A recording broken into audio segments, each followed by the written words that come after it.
Peggy 18.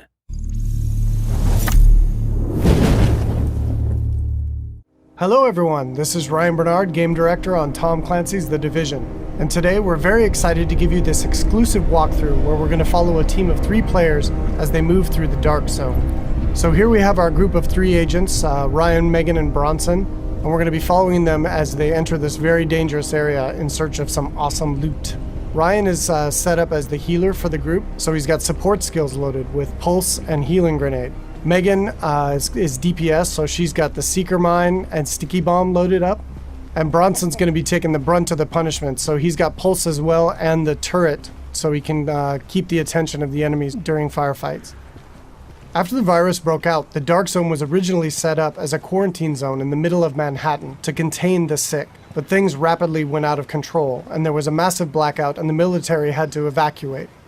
They had to leave their most powerful gear and weapons inside the Dark Zone, so this loot is extremely valuable to you as a player. But this also means that it's the most dangerous place in the game. This loot attracts a lot of attention, including other real players. The Dark Zone is a multiplayer gameplay space in our world, which you can seamlessly enter without any loading screens. Outside of the Dark Zone, you can play in teams of up to 4, but once inside, you can decide to collaborate with other agents or betray them, kill them, and take their loot. As we climb the wall to enter, you can see the UI starts to cut out, because once inside the Dark Zone, we lose our connection to the outside world.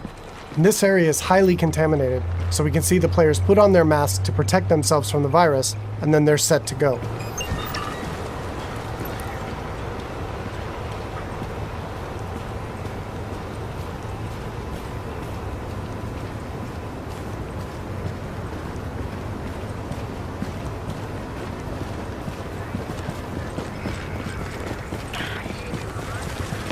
Okay, now we see our group is coming up on some enemies up ahead. As we get closer, we can see that these are actually part of the Rikers faction. And this is a group of convicts which, after the virus broke out, escaped the prison and have flooded into Manhattan to take advantage of the chaos. Here we can see Megan does a pulse, which gives the group information about what enemy types and levels that they'll be facing. And then we can engage. As you can see here, Bronson's going to go up right on top of him and take point, so he can take the attention of the enemies and draw aggro, and we can support him from behind with healing grenades, as you saw there, and covering fire. Using covers in the divisions is really important. You're going to be seeing the agents here as they move around flanking the different enemies, moving cover to cover, using height elevation to their advantage, and really trying to make sure that you're not exposed at any time, because when you're out of cover, you take a lot of damage from enemies. And it looks like we've only got a couple Rikers left here, and Bronson is really taking his role to heart and pushing right up into their face. And they've cleared him out. And here you can see Bronson's actually been a little bit too hardcore on this, and he's in what we call the down state. So since they're playing in a group, Ryan can head over and actually revive him so he doesn't die and need to respawn and run back to his group, and he can get right back into the action.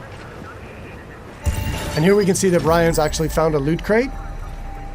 And he's gotten extremely lucky and has gotten a legendary drop. But as we can see, it's actually contaminated.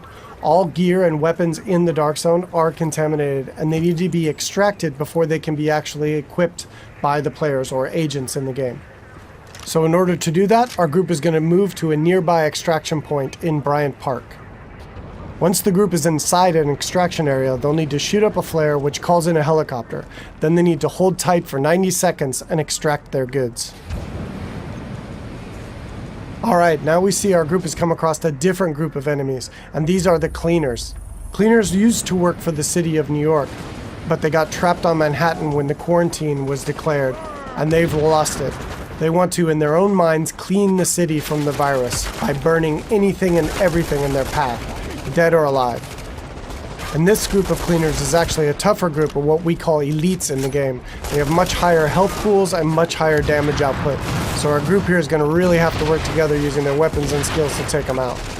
Of course, they drop much better loot and give a lot higher experience.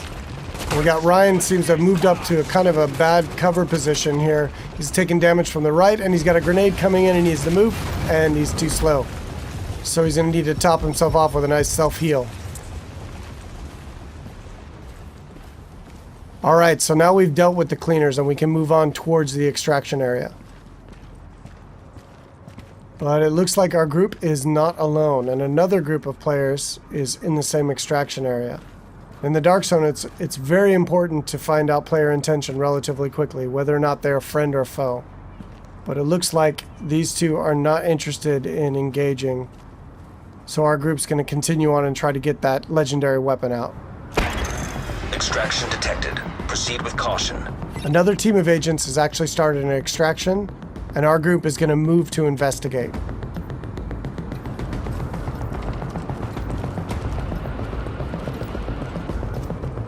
And as they come around, we do indeed see that an extraction is taking place, and they got about a minute left on their timer before the helicopter shows up. We don't see the extracting team.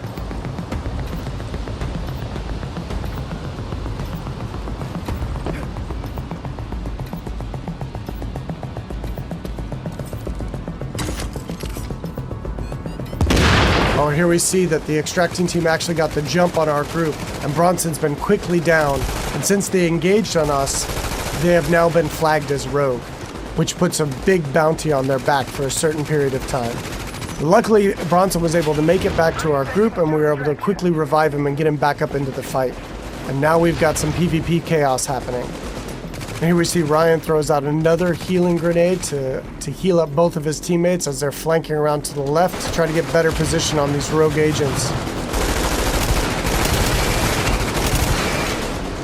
15 seconds. Alright, we see Megan's going to throw out another pulse, which really gives us good positioning on their locations. And here we can see another downside to going rogue in the dark zone. They have attracted another group of players, which is helping us take down this rogue group. And there we go. And of course, when you die in the dark zone, you drop any contaminated gear that you're currently carrying. It looks like the two groups now can divvy up the goods that they got from this rogue group. It looks like they've decided to just take out the new players and take all of the loot for themselves.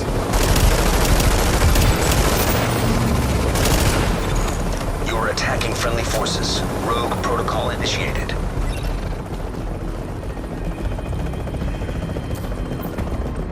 So now in order to secure this loot, to make sure it's theirs, they need to complete an extraction. So now our team has 90 seconds to control this area and to stay alive to get their loot out when the helicopter arrives. And you can see them fanning out into good cover positions here in case any other players come into the area or those groups that we engaged come back.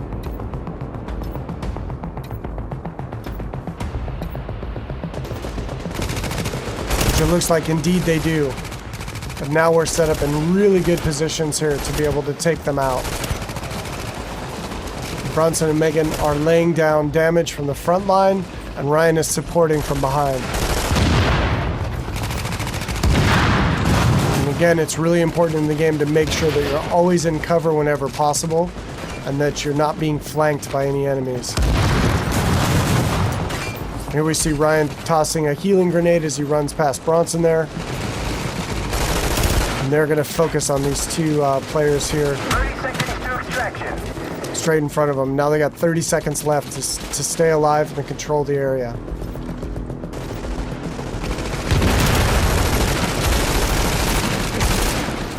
And that was some nice coordination there. It looks like a double kill coming off.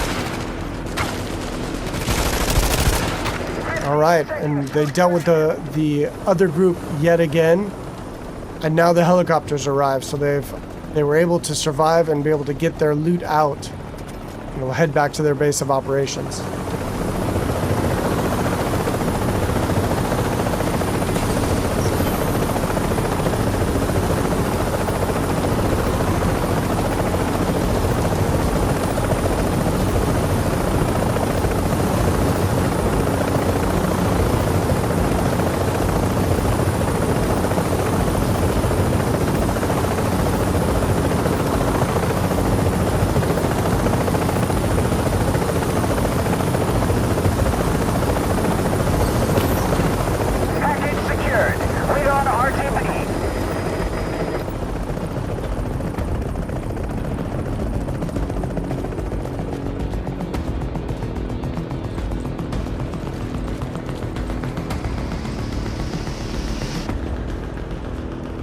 Now we can see the group is still flagged as rogue, and they're a very juicy target for other agents in the area.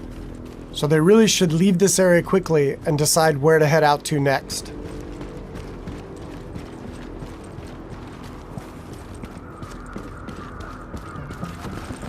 Alright, so that's it for today. I hope you enjoyed a little glimpse into the gameplay inside the dark zone of Tom Clancy's The Division.